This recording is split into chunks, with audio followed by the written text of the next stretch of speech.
Mbola hiara-mivavaka isika rehetra. Andriamanitra rainay tsara indrindra any an-davitra rainay amin'ny alalan'i Jesosy Kristy mpamonjy anay. Misaotra mitery manome voninahitra ny anaranao indray zahay ny amin'ny mbola hanomezanao anay izao fotoana izao, indrindra hanangonanao anay amin'ity toerana ity indray handre ny teninao. Misaotra ny amin'ny izao fotoana izao Jesosy izay ahafahanay miambina eto mivory eto manatanteraka izao isa-telo volana filiovana izao. Ianao no mahatanteraka izao programa izao Jesosy, fa ny anay dia fikasana sy fanerena ihany, fa izao no tanteraka dia nohony aminao ka isaoranay ianao zany. Misaotra fa tia anay ianao ary mampianatra anay mandrakariva ny alalan'ny teninao. Ataovy mahay matoky izany famonjenao izany zahay Jesosy, ka tsy toky amin'ny zavatra hafa ho mpanavitra anay afa-tsy ianao rery ihany. Ataovy mahay mijoro amin'ny finoananao ihany koa zahay, tahaka ny Jobo izay tsy niala taminao na dia teo aza ny fahoriana izay nahazo azy. Ankehitriny dia hampianatra anay amin'ny alalan'ny teninao ianao, mangataka ny fitarihan'ny fanahinao masina hanazava izany teninao izany aty anatinay, ary ihany koa hahaizanay mandray sy mitahiry izany teninao izany Jesosy, mba tsy ho mpiain'ny mpanadino izahay. Aoka ny fanahinao masina ihany koa no hampiteny ny mpanomponao, ka izay sitraponao irery ihany no ho voambara amin'izao fampianarana izao. Izay rehetra tsy avy aminao Jesosy dia didina sorasina amin'ny anaranao tsy hanananjara toerana eto. Dia mahatsiaro ireo namanay, ireo havanay izay olonao ihany koa ireny Jesosy, nefa tsy afaka manatrika eto. Ampinjara ho anay tsirairay avy ny fahasoavanao, aza misy aveva diso anjara zahay. Dia mamondrafo aminay amin'ny faharatsianay sy ny tsy fantanteranay satria mpanompy zahay, mamelany helokay. Amin'ny anaranao Kristy Jesosy mpamonjy anay, mangatahanay izany vavaka izany. Amen. Voalohany indrindra dia misaotra an'Andriamanitra antsika ry havana ny amin'ny mbola hanomezany antsika indray izao fotoana izao, ahafahantsika mivory eto, indrindra ahafahantsika manatanteraka ny amin'ny programany fileovana dia ny fanatanterahana ny isa-telo volana. Misaotra ihany koa ny komitin'ny fileovana izay manolotra anay izao anjara fampianarana hotanterahana eto izao. Ny tenin'ny faneva n'izao isa-telo volana antsika izao dia izay hita ao amin'ny bokin'ny Joba, Joba 7:20 dia ny andininy faha 5:20A, ary ny andiny soratra masina io ihany koa no hakantsika fampianarana fohy eto. Ny Joba 7:20 ny andininy faha 5:20 tapany A, io no atolotra anjara natolotra anay amin'izao fampianarana izao, saingy ho vakitsika ny Joba 7:20 andininy faha 5:20 sy ny andininy faha 4:20. Joba 20 ny andiny fahadimy amby roapolo ka hatramin'ny andininy fahaenina amby roapolo. Rehefa miara-mahitsika dia toy izao vaky ny teny amin'ny anaran'i Jesosy.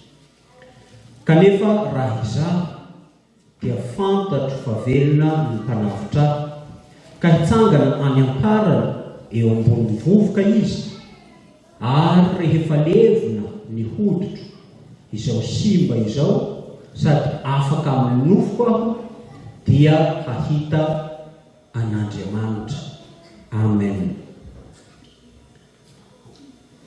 Job 7:15 A. Fantatro fa velona ny mpanavotra ahy.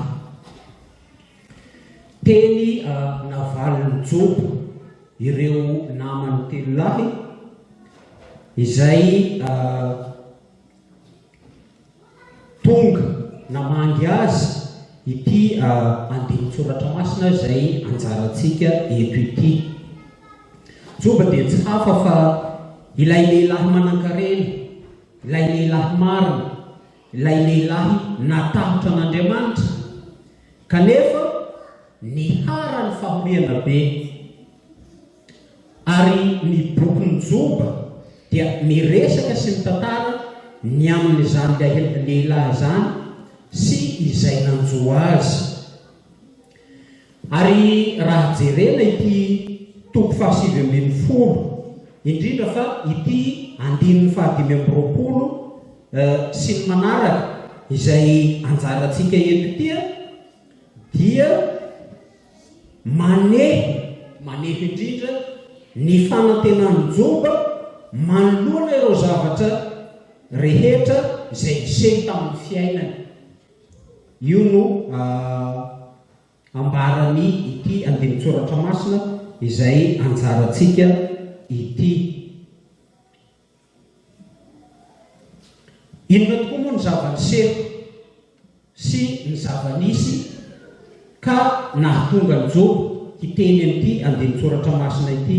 Ahoana izany fahoriana ny ainan'ny Job izany ka nahatonga azy nanao izao teny izay anjarantsika eto izao? Ho famaliantsika n'izany fanontaniana izany sy hitondrantsika fanazavana ny amin'ity andiny tsoratra masina ity dia zao ndeha hojerevantsika indray mijery amin'ny ankapobeny ny bokin'ny Job. Hojerevantsika manaraka an'izany ihany koa ny antony izay nahatonga ilay fahoriana be izay ny ainan'ny Job, ary hojerevantsika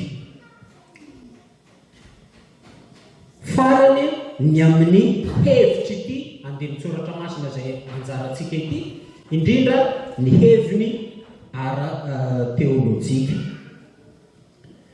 Ny bokin'ny Job amin'ny ankapobeny raha atao indray mijery, tsy hijeritsika ny amin'ny iza nanoratra ny boky sy ny sisa fa izay ilaitsika ihany ho jerevantsika fa avelao reny ho an'ny mpanao teolojia.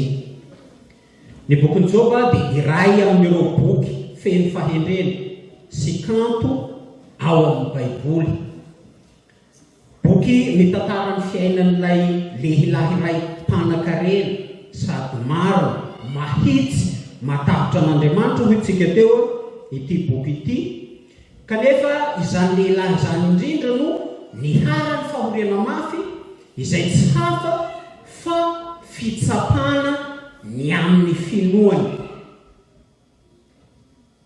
Fitsapana ny amin'ny finoany, io ilay fahoriana mafy izay nihatra tamin'ity lehilahy ity.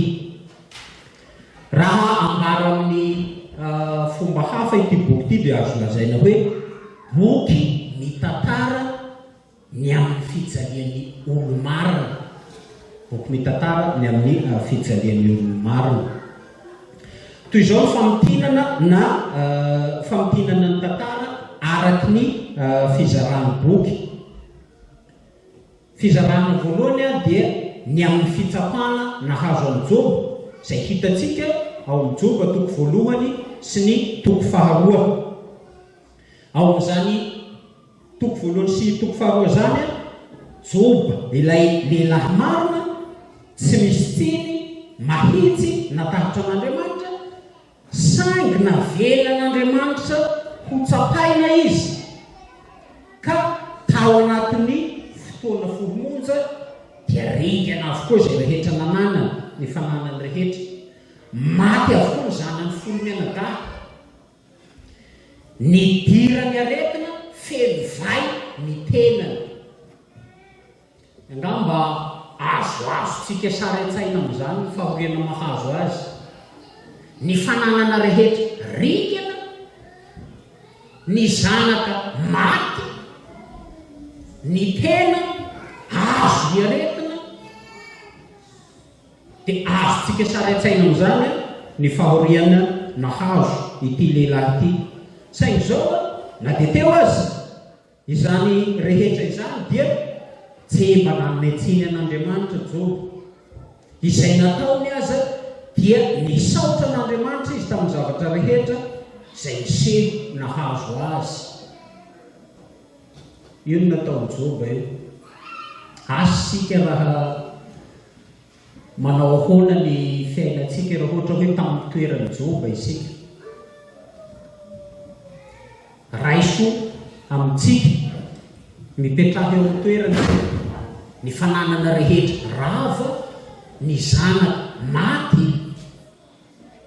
Io ilay tonga fomba fitenenantsika malagasy hoe ny zanaka natao handevina indray no mandevy zanaka Joba eto. Tsy mora zany, tsy mora zany.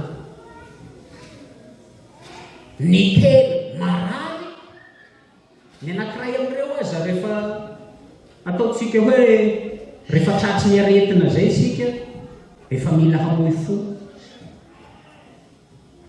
fa ireo nahazo amin'ny Joba ary tsy nanome tsiny an'Andriamanitra izy fa nisaotra an'Andriamanitra. Ndeo vakitsika moa ny toko voalohany andininy faharaiky amby roapolo sy ny andininy faharoa amby roapolo nanoloana izany fahoriana nahazo amin'ny Joba izany.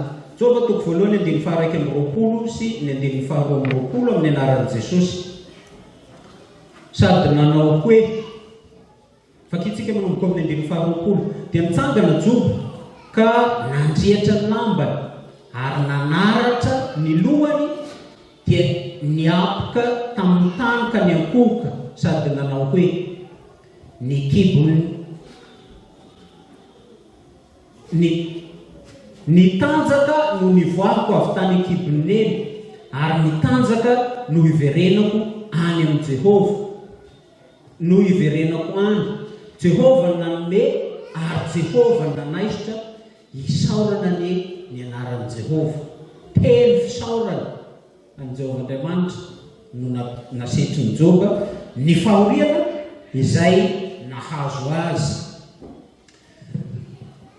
Ny fizarana faharoa dia manomboka eo amin'ny toko fahatelo ka hatramin'ny toko fahafito amby telopolo izay ahitana ny resadresaka nataony ireo namany Joba telo lahy taminy na ny fianakalozan-kevitra izay nataony namany Joba taminy.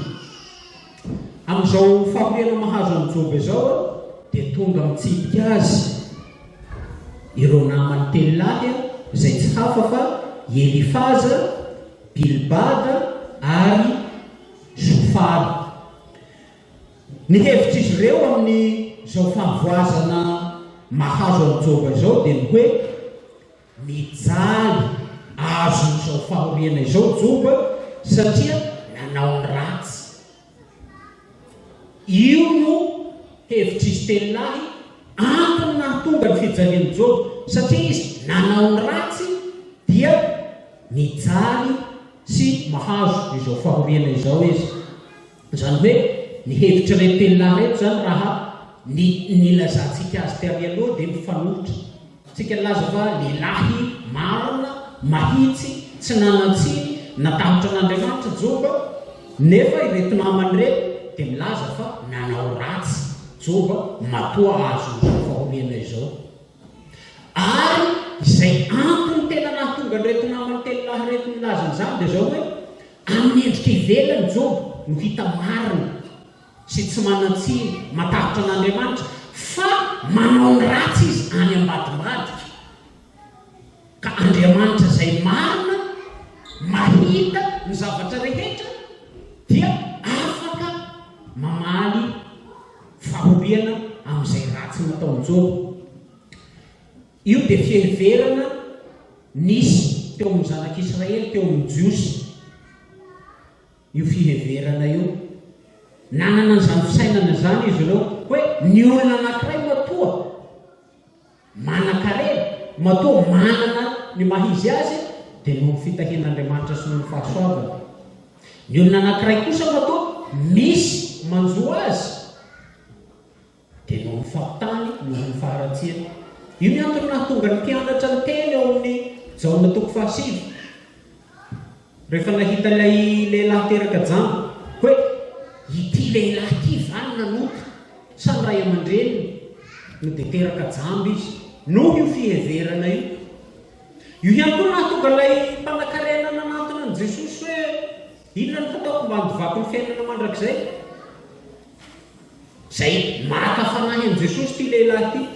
Satria ny ao an-tsainy dia hoe matoa aho manan-karena dia noho ny fitahian'Andriamanitra, noho ny fahasoavana azo. Izany hoe mazava koa azy fa efa miditra ny fanjakany lanitra, fa izay tadiaviny dia ny handokafan'i Jesosy azy eo alohan'ireo olona izay nanatrika azy. Noho io fisainana io. Ka tsy diso ho azy reto namany Joba telo lahy reto raha milaza fa noho ny faharatsiany no anton'izao fahoriana mahazo azy izao. Namaly azy ireo nefa Joba fa marina izy, tsy manan-tsiny izy, ary tsy azony hoe inona no antony na nahoana no misy fijaliana tahaka an'izao ny olo-marina tahaka azy. Taorian'ireto namany telo lahy reto dia niditra nitsehitra koa ny lehilahy anankiray izay antsoina hoe Elihu. Raha mamaky tsika ny 7 dia mahita an'izany. Ary ity lehilahy ity koa dia nanakena ny Joba ho nanandratra ny tenany ho mihoatra noho n'Andriamanitra amin'izany filazan'ny Joba ny tenany ho marina izany. Io no fizarana faharoa amin'ny boky dia ny 7 ka hatramin'ny 7 ny resadresaka izay nataony Joba tamin'ireo namany. Ny fizarana fahatelo farany dia ny fisehoan'Andriamanitra tamin'ny Joba ary ny namalian'i Jehovahandriamanitra ny fanontaniana rehetra izay tao an-tsain'i Joba. Io dia hitantsika manomboka eo amin'ny 9:30 ka hatramin'ny 12:70.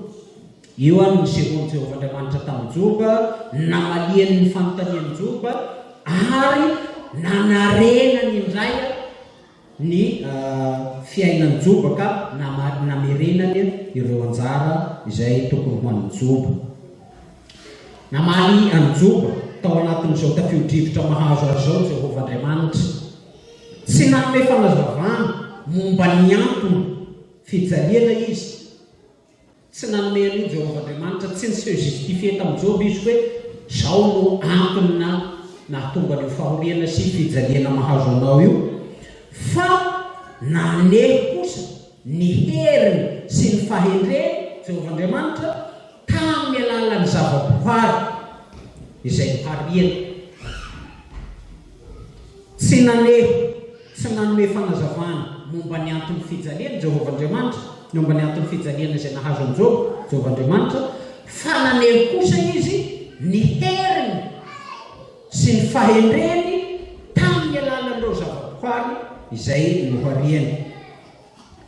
Manoloana an'izany dia niaiky ny fahakelezany Joba, niaiky ny fahakelezany ary nifola teo anatrehan'Andriamanitra tamin'ny teny izay nataony sy ny fitenenany zavatra izay tsy takatry ny sainy.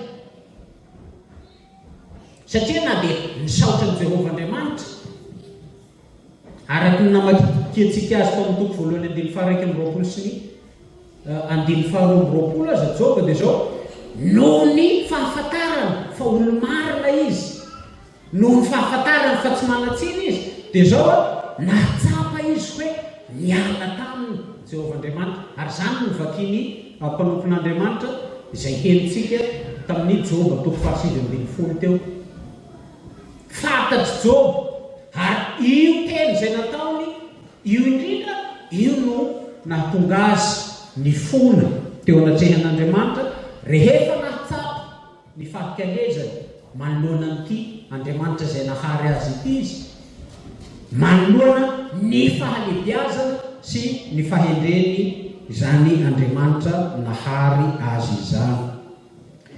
Ireo ary raha jerentsika amin'ny ankapobeny ny bokin'ny Joba sy ny fizarany.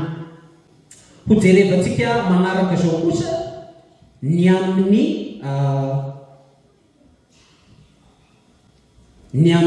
antony nahatonga ilay fahorian'ny Joba sy ny fisehoany araky ny voalaza ao amin'ny toko voalohany. Raha mamaky ny toko voalohany tsika indrindra eo amin'ny andininy fahaenina sy ny manaraka dia zao niseho teo anoloan'i Jehovah-Andriamanitra ireo zanak'Andriamanitra ary teo ihany koa Satana, nanatrika teo ihany koa Satana. Hoy ny voalaza ao amin'ny Joba toko voalohany andininy fahaenina sy ny andininy fahafito amin'ny anaran'i Jesosy. Ary tamin'ny indray andro noho ny avy ireo zanak'Andriamanitra hiseho teo anatrehan'i Jehova dia mba tonga teo koa Satana tafaharo taminy. Dia hoy Jehova tamin'ny Satana, avy taiza ianao?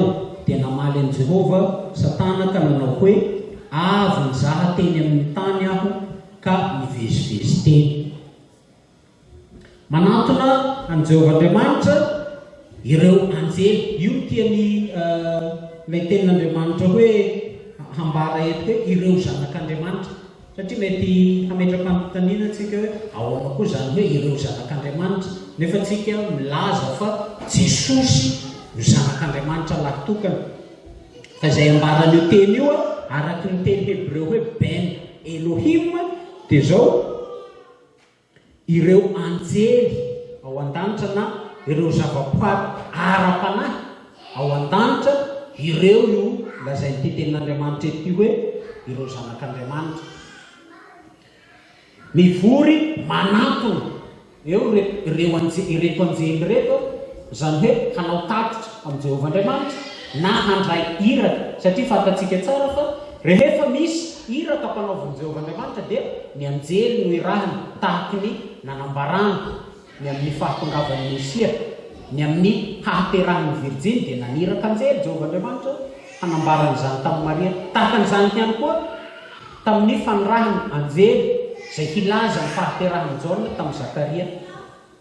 Izany hoe miseho eo anatrehan'Andriamanitra ireto anjely ireto mba hanao tatitra aminy ary mba handray izany iraka ampanaovan'i Jehovah-Andriamanitra izany.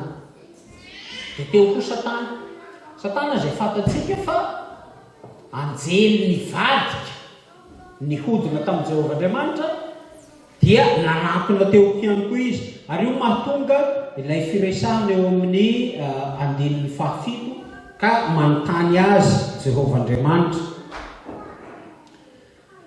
Tamin'izany no niresahan'i Jehovah-Andriamanitra taminy ny amin'ilay lehilahy anankiray antsoina hoe Joba. Fa ho Jehovah-Andriamanitra hoe tsy misy tahaka azy eny ambonin'ny tany, fa olona marina sy mahitsy izy sady matahatra an'Andriamanitra. Hitantsika izany ao amin'ny Joba toko voalohany andininy fahafito ka hatramin'ny andininy fahavalo. Izay navalin'ny Satana ny Jehovah-Andriamanitra nefa dia zao hoe namaly Satana fa ny fanantenan-javatra ihany no atahoran'ny Joba an'Andriamanitra. Izany hoe raha ambara tsotra amin'ny teny izay ahafantarantsika azy amin'izao vaninandro iainantsika izao dia hoe par intérêt. Io no atahoran'ny Jobo an'Andriamanitra. Noho ny fitahiana nataon'Andriamanitra azy sy ny fahasoavana izay nomen'Andriamanitra azy hiany no antony tsy ivadihan'ny Jobo amin'Andriamanitra. Fa raha tsisy ireo ho Satana dia handan'Andriamanitra Jobo raha tsy misy ireo fahasoavana sy fitahiana ireo. Noho izany dia nangataka alalana tamin'ny Jehovahandriamanitra mba hamely an'ny Jobo Satana, ary tena velan'Andriamanitra hanapatra ny fahefany tamin'ny Jobo. Arak'izany fangatahana izany Satana saingy noferana, saingy voafetra izay azo Satana natao tamin'ny Jobo. Satria Andriamanitra irery ihany no tompon'ny fahefana sy ny hery rehetra. Andriamanitra irery ihany no tompon'ny teny farany, fa na dia afaka manapatra ny fahefany amin'ny olon'Andriamanitra tahaka ny Jobo azy Satana dia zao voafetra ihany izay azony atao. Dia raha mijery an'io andininy fahenina ao amin'ny toko voalohany sy ny andininy fahafito sy ny andininy fahavalo sy ny manaraka io tsika dia toa mihevitra hoe Andriamanitra ve zany dia mifampiraharaha amin'ny Satana, Andriamanitra ve zany dia makasitraka ny ratsy amin'ity andininy fahaenina sy ny manaraka ety. Dia raha tsy mandinika lalina isika dia toa izany tokoa no fahitana ity resadresaka ety. Toa misy fifampirahirahana, hifanarahana izany tokoa. Saingy raha tena dinitsika lalina ny fototry ny teolojia kristiana sy izay ambaran'ny lahatsoratra tany am-boalohany dia tsy izany velively, tsy mifampiraharaha, tsy mifanaraka amin'ny Satana velively Jehova Andriamanitra. Raha jerena ilay voalaza ao amin'ny toko voalohany dia zao miseho toy ny mpiapanga, miseho toy ny mpiapanga any Jobo Satana eto. Ary raha jerena moa ny hevitry ny teny Hebreo izay nadika hoe Satana io dia zay mpiapanga, io ny heviny. Tsy namana miresaka, tsy namana ny resaka tamin'Andriamanitra Satana eto, fa toy ny mpanompo niseho teo anatrehan'ny mpanjaka hanao tatitra ny zavatra hitany. Izay ny fisehon'ny tantara eto. Tsy namana hiresaka fa tahaky ny mpanompo manao compte rendu voadiny miatrika fitsarana. Io ny toeran'ny Satana eto. Ary amin'izany dia miapanga ny olom-boafidin'Andriamanitra. Zay no antony tena nisehoany eto ihany koa. Dia raha jerena ihany koa ny hoe nanome alalana any Satana Jehova Andriamanitra dia sanatria tsy hoe mifampiraharaha, sanatria tsy nifanaraka, tsy misy fifanarahana natao teo amin'ny roan-tota, fa Andriamanitra no manome alalana any Satana, izay alalana voafetra ihany hanao izay hataony mba hanaporofoana zavatra anankiray. Tsy misy fifanarahana teo amin'ny roan-tota raha nanome alalana any Satana hamely any Jobo Jehova Andriamanitra, fa manome alalana izy mba hanaporofoana zavatra anankiray. Ny tanjon'Andriamanitra tamin'ny famelana ny Satana hikasika any Jobo dia ny fanaporofoana fa misy olona tia an'Andriamanitra amin'ny maha Andriamanitra azy fa tsy noho ny tombotsoa azo avy amin'ny hiany fotsiny hiany no hitoken'olona an'Andriamanitra. Io dia hamarin'ny Paoly apôstôly amin'ny teny any amin'ny epistily hoe mahantra indrindra isika raha ny amin'izao fiainana izao ihany no anatenantsika ny Kristy. Andriamanitra amin'izao fanomezana alalana ny Satana izao, fa ny olona dia tsy voatery hitian'Andriamanitra noho ny intereny ihany, noho ny filany ihany, fa misy olona tia an'Andriamanitra amin'ny mahizy azy, amin'ny maha-Andriamanitra an'Andriamanitra. Dia mipetraka amiko sy aminao ny fanontaniana hoe hoahy ho anao ho atsika, inona no antony itiavantsika an'Andriamanitra? Inona no antony itiavantsika an'Andriamanitra?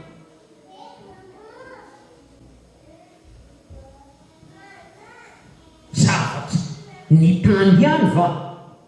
Ny filantsika ihany va no itiavantsika an'Andriamanitra? Sa izy amin'ny maha-Andriamanitra azy, amin'ny mahizy azy no itiavantsika azy? Fa eto Jehovah-Andriamanitra dia zao mamela izany fahoriana izany hianjady amin'ny Job, mamela ny Satana hamely ny olony Jehovah-Andriamanitra mba hanaporofoana ny amin'ny fitiavana an'Andriamanitra amin'ny mahizy azy. Miharihary ato amin'ity tantara ato amin'ny bokin'ny Job ity fa ary aseny mazava ao amin'ity boky ity fa Andriamanitra mbola mitantana ny zavatra rehetra. Tsy afaka nanao na inona Satana raha tsy alalana azo avy amin'Andriamanitra, ary mbola voafetra, mbola misy fetra zay azo ny Satana atao na dia manome alalana azy tahaka an'izany aza Jehovah-Andriamanitra. Tsy mifampiraharaha amin'ny Satana Andriamanitra, tsy manana fampirarahana hatao amin'ny Satana Jehovah-Andriamanitra, fa fitaovana teo am-pelantanana ihany Satana. Fa na dia ratsy azy dia fitaovana teo am-pelantanana nampiasainy na dia ratsy aza mba hanaporofony ny tanjona anankiray.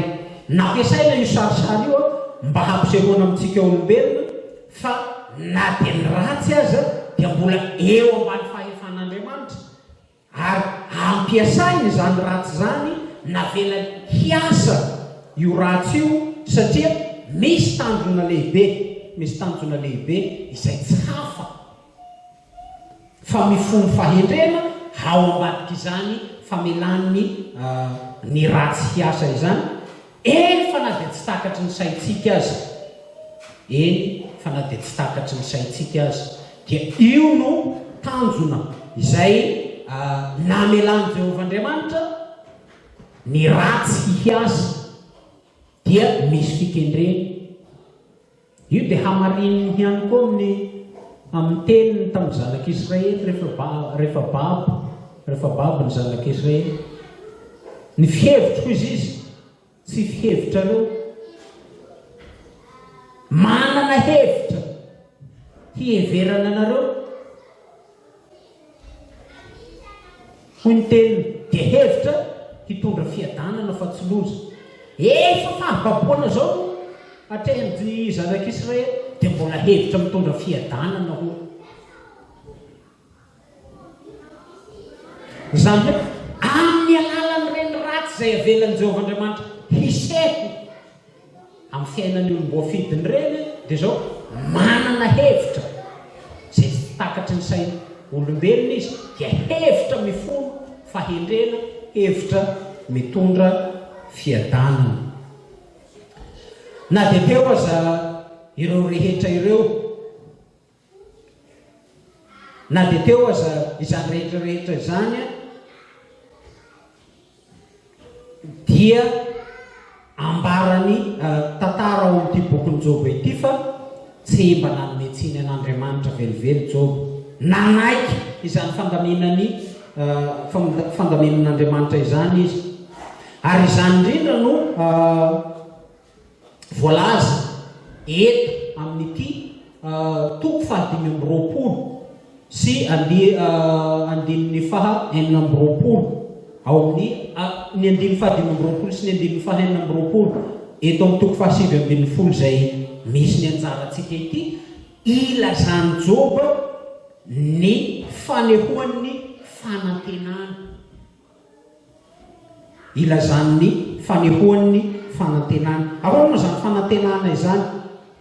Eo amin'ny toko 720 izay mivakina tamintsika teo mialohan'ity andininy faha 520 sy ny andininy faha 420 ity, dia nahatsiaro Job fa toa narian'Andriamanitra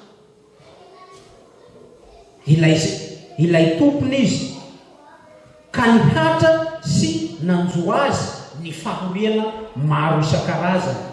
Hitatsika izany eo amin'ny andininy faha 9. Ankoatr'izany dia ireo izay niheveriny ho tombotsoa sy fiadanana nananany indrindra fa ny voninahitra izay ireharehana amin'ny maha-olombelona dia tsapany fa nesorina taminy koa araky ny andininy faha 7 amin'ny toko faha 720.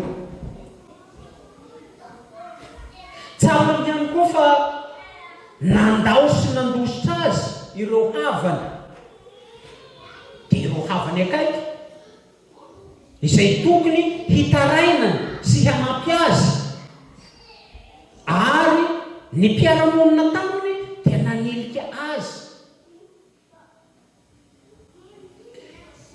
Fa na dia ireo namany Job akaiky azy dia tonga nandatsa azy, nandrabiraby azy. Ary voalaza ao amin'ny toko faha 720 sy ny andiny faha 720 sy ny andiny faha 9 amin'ity toko faha 720 ity, fa na ny mpanompo ny tao an-trano azy dia tsy nihainy ny feo intsony, tsy nanaraka izay teniny intsony. Izay tena mafy indrindra tamin'ny Job dia zao ny famingavingana sy ny fametavetana amin'ny alalan'ny teny mandratra izay nataony olona noheveriny fa tsy hiala aminy dia ny vadiny. Hevero ane zany, ny mpiara-monina aminao miala, ny namanao mandatsy, ny mpanomponao ao an-trano azy mamaly tsy mihainy ny teninao intsony. Fa na dia ny vadiny zay namana akaiky tokony hampitraka,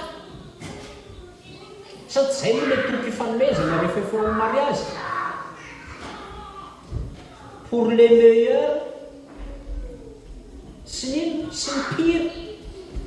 Fa teto tsy izany natao mivadiny Job. Havako raha mihitsy-patsa ho ny fitenenantsika malagasy, niala azy ny rehetra fananana rava, zanaka maty, ny olona mandatsa, aretina mahazo ny tena, ny vady manampitrotraka. Dia ngamba ho itsika olona tsy betra amin'izany dia fefa olona tsy hamony tena amin'izany dia fefa izany ny ainany Job zany. Ary io no mafy, tena mafy ny ainany.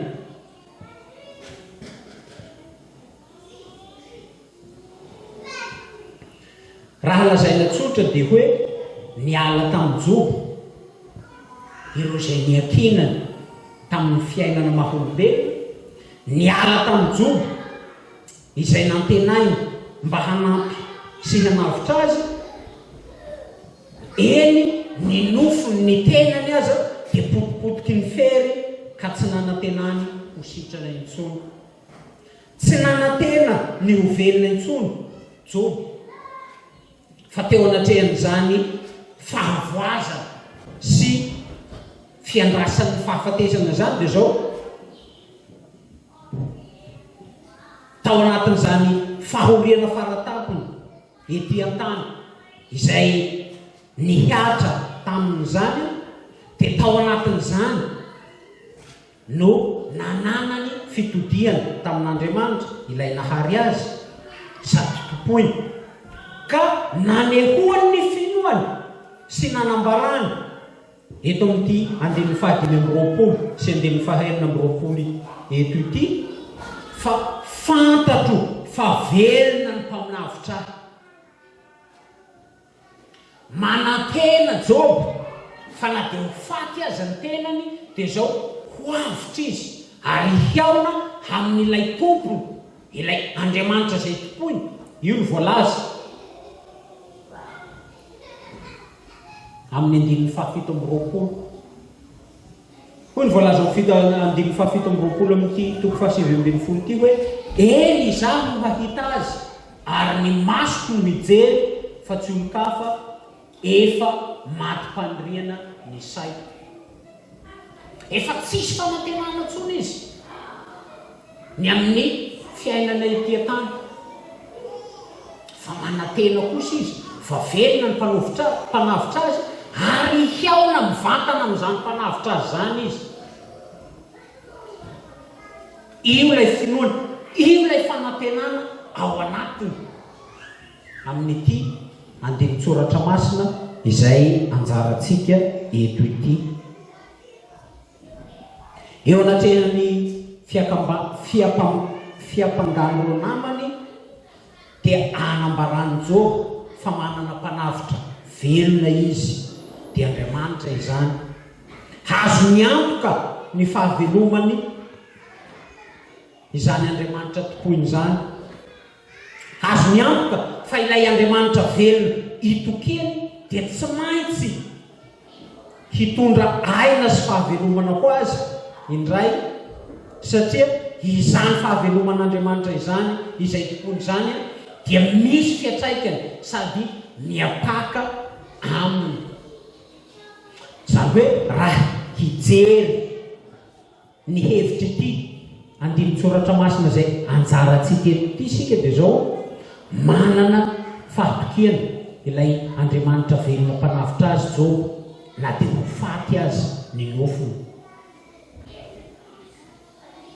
Inona moa no tena hevitra ity andin'ny tsoratra masina izay ananantsika eto hoe fantatro fa velona ny mpanavitra ahy.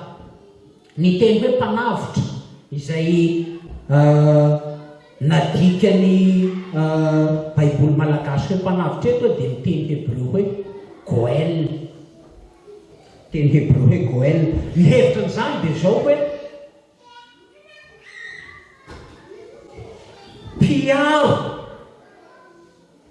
sy mpanolotra. Ny nantsoina hoe Goel dia zao olona akaiky na havana akaiky izay manana andraikitra hanavitra ny havany latsaka katerena na hanolotra ny raha latsaka na hamerina ny tany izay namidy.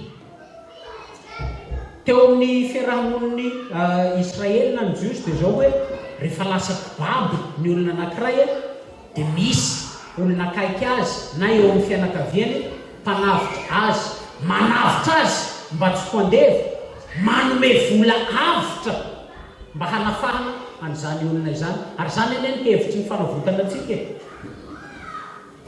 tsy vola avitra no natolotra mba hanavotana antsika fa ny rano Jesosy. Ary io indrindra no hevitra ity tenin'Andriamanitra izay anjarantsika ity. Fantatsika tsara fa ny boky ao amin'ny testamenta taloha dia tandindony amin'ny famonjena izay ho tanteraka. Ka na dia tsy boky ny mpaminany sy ny lalàna izay mitantara sy manomana ny amin'izany famonjena izany aza ny boky ny Job, fa boky ny fahendrena dia zao eto amin'ity tenin'Andriamanitra izay anjarantsika ity dia efa tandindona sahady ny amin'ny famonjena izay ho tanterahana. io lay mpanavitra zay resana io manondro an' Jesosy sahady tsoka milaza miresaka ny amin'Andriamanitra zay tompony ho mpanavitra azy fa ny hevitra izany teolojika dia zao Jesosy lay tonga hanavitra izao tontolo zao io indrindra ny tondroin'ity ten'Andriamanitra zay anjarantsika ity tandindona sahady ny amin'ny fitsanganan'ilay mpanavitra atsika dia Jesosy nitsangana tamin'ny maty tamin'andresen'ny fahafatesana tamin'ny Pasika ity ambarany jova eto ity hoe fantatro fa velona ny mpanavitra fantatro fa velona ny mpanavitra ary io indrindra no anambarany azy ao amin'ny andinin'ny enina amby roapolo hoe ao amin'ny andin'ny fahadimy amby roapolo zafady amin'ny anaran'i Jesosy kanefa raha izaho dia fantatro fa velona ny mpanavitra ka hitsangana any amparany eo ambonin'ny vovoka. Inona ny hevitra teolojika ny vovoka? Araka ny anambarany Genesis 3:3-7 azy vovoka ianao dia iverina vovoka fahafatesana hitsangana eo ambony fahafatesana ny mpanavitra aho i Job no resen'i Jesosy zany fahafatesana izany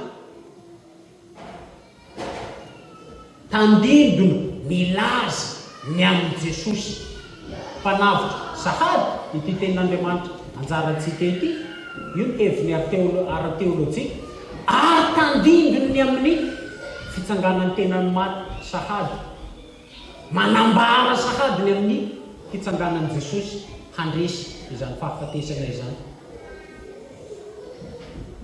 io ny hevitra teolojika ambaran'ity toko sy andininy izay anjarantsika eto androany ity fantatro hoy Job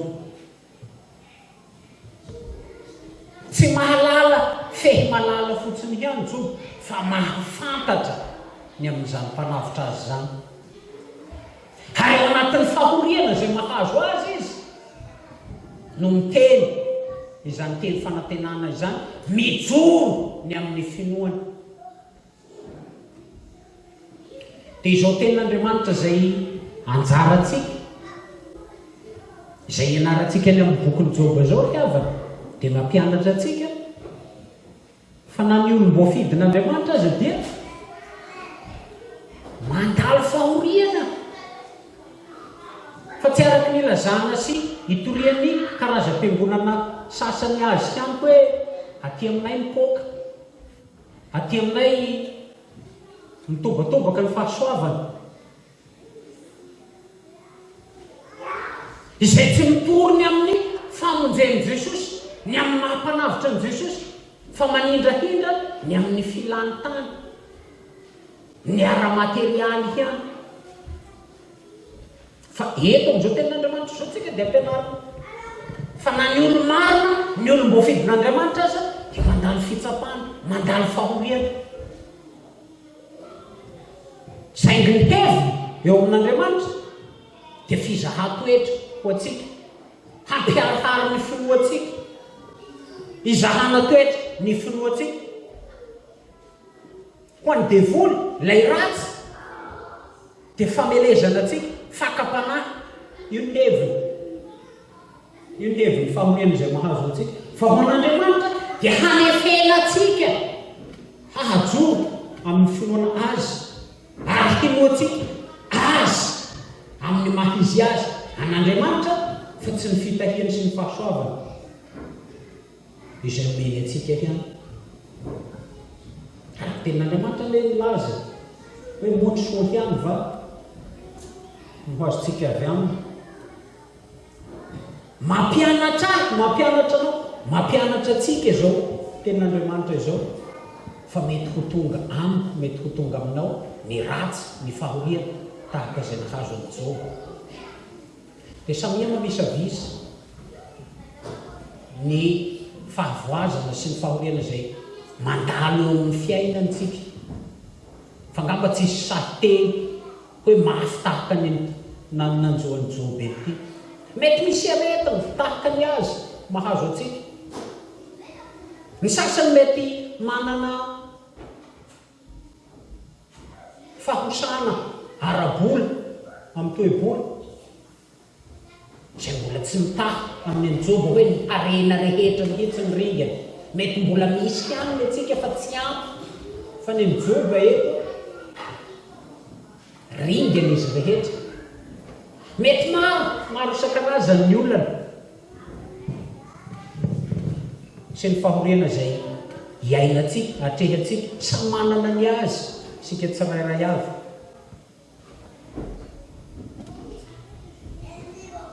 fa inona no asetsitsika izany eo anatrehan'Andriamanitra hanometsiny an'Andriamanitra ve isika sa hisaotra azy tahaka ny joby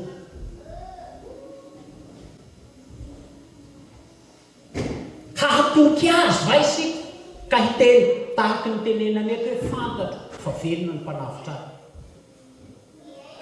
fa izany no lesona azotsika sotomina amin'ity tenan'Andriamanitra anjarantsika ity mino ny fitsanganany tena maty va isika mino an'ilay Jesosy nandresy ny fahafatesana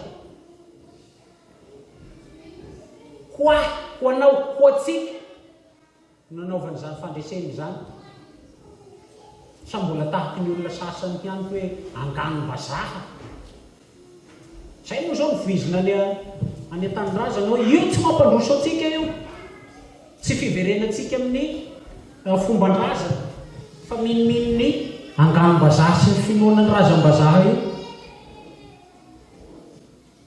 fa eto joba dia mampianatra atsika izao ten'Andriamanitra izao fantatro fa velona ny mpanavitra no reseny ny fahafatesana zay mbola nankalazaintsika tamin'ny lahady lasa teo ny amin'izany fandreseny ny amin'ny pasika izany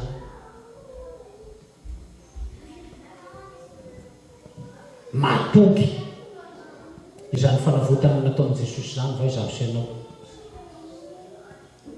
sa mbola mitoky amin'ny zavatra hafa fa izany no ampianarin'izao tenin'Andriamanitra izao ampianariny antsika androany ny amin'ny hananantsika fitokisana ny amin'izany fanavotana lehibe zay nataon'i Jesosy izany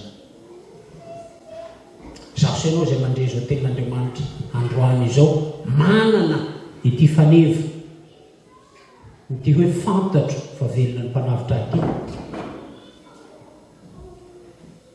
dia engany mba hatoky izany teny izany tsy hivadika na inona fahoriana mahazo na inona fitsapana mandalo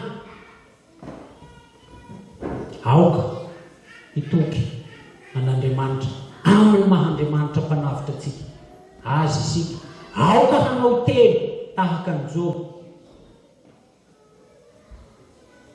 raha izaho dia fantatro fa velona ny mpanavitra azy